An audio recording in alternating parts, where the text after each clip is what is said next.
Radio J. 15h-16h30, Cyrielle Sarah Cohen. Radio J. Radio J. Le portrait psychologique. Et merci pour ce Radio J, Kessie Macouille. Impressionné. Merci beaucoup. Et comme toujours, à la fin de cette émission, Claude Lelouch, on a pour habitude de débriefer ces minutes que nous avons passées ensemble.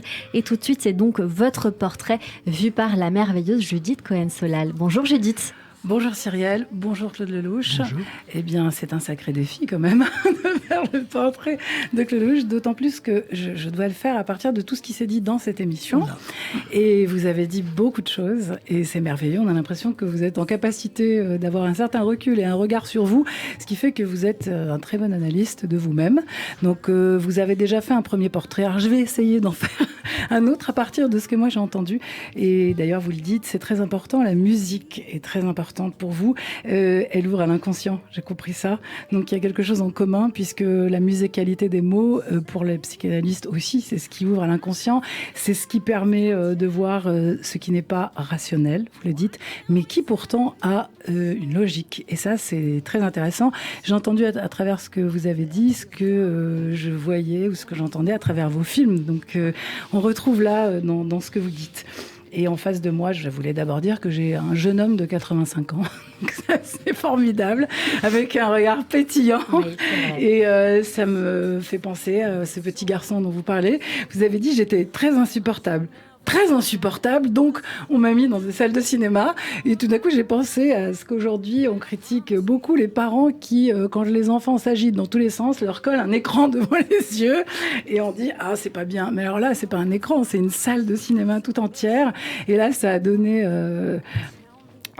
naissance à toute une carrière, à une vocation, mais pas seulement. J'entends bien que derrière ça, cette salle noire et ces images qui défilent, elles étaient là contre l'absence, contre la séparation, contre la peur, puisque j'ai bien entendu que c'était pendant 2 ans où il y avait la guerre, il fallait fuir avec votre mère, se cacher, et donc elle vous laissait comme ça aux ouvreuses. Donc la salle de cinéma, c'est un espace de confiance dans lequel on peut tout faire et voir la vie qui se passe autour de nous sans en prendre trop les risques qu'il y avait à ce moment-là.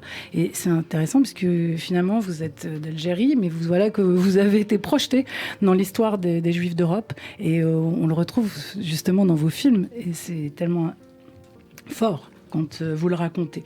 Alors j'avais l'impression, en vous écoutant, que quand vous parlez, à chaque phrase, on a l'image d'un film en tête, une réplique, un personnage, une musique. Vous êtes un film.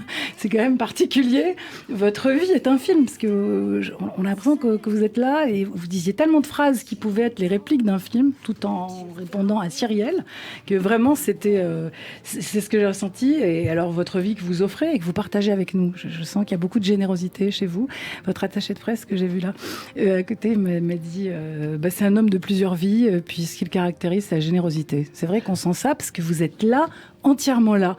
Et tout d'un coup, tout a l'air possible. Je me suis dit tout à l'heure, pendant que monsieur parlait, le coup de cœur, je me suis dit, il est en train de l'écouter, il l'écoute avec curiosité, mais si ça se trouve, il va le mettre dans un film. En fait, ce serait possible. Parce qu'on le sent de la même manière que quand on voit Bernard Tapie dans un film, on se dit, mais comment il a eu l'idée d'aller le chercher, lui, pour le mettre dans un film? Donc, c'est vraiment cette capacité d'écouter tout le monde, d'entendre des choses que les autres n'entendent pas. Et après, il y a quand même, ça doit pas être si facile que ça de vivre avec vous, parce qu'il faut suivre le rythme, dis donc. Et puis, on a l'impression que c'est un défi. Alors, comment continuer à capter l'attention de Claude Lelouch, comment être à la hauteur de toute cette énergie, de toute cette vie fourmillante, de cette idée qu'il faut vivre, survivre, vivre, et puis être heureux de vivre. Mais ça va pas être facile, quand même. À quel moment il va se lasser, Claude Lelouch, quand on est avec lui? Parce que, vous l'avez dit, et ça, c'est vraiment...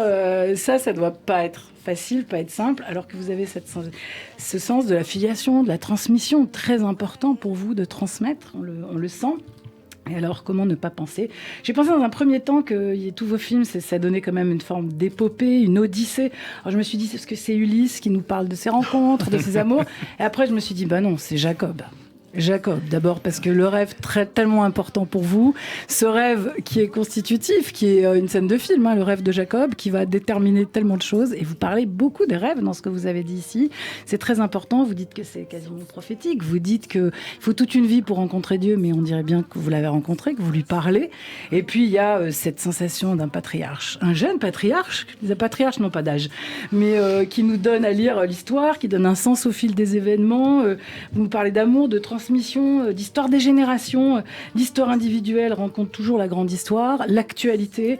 Donc là, vraiment, c'est une forme de destinée à accomplir et dans lequel nous avons l'impression de faire partie. Et moi, j'ai l'impression que je vous connais et j'ai compris aussi aujourd'hui pourquoi j'ai toujours l'impression, quand il y a un film de Claude Lelouch qui sort, il faut aller le voir parce que c'est une rencontre, c'est la rencontre de l'année, c'est la rencontre familiale, c'est des retrouvailles.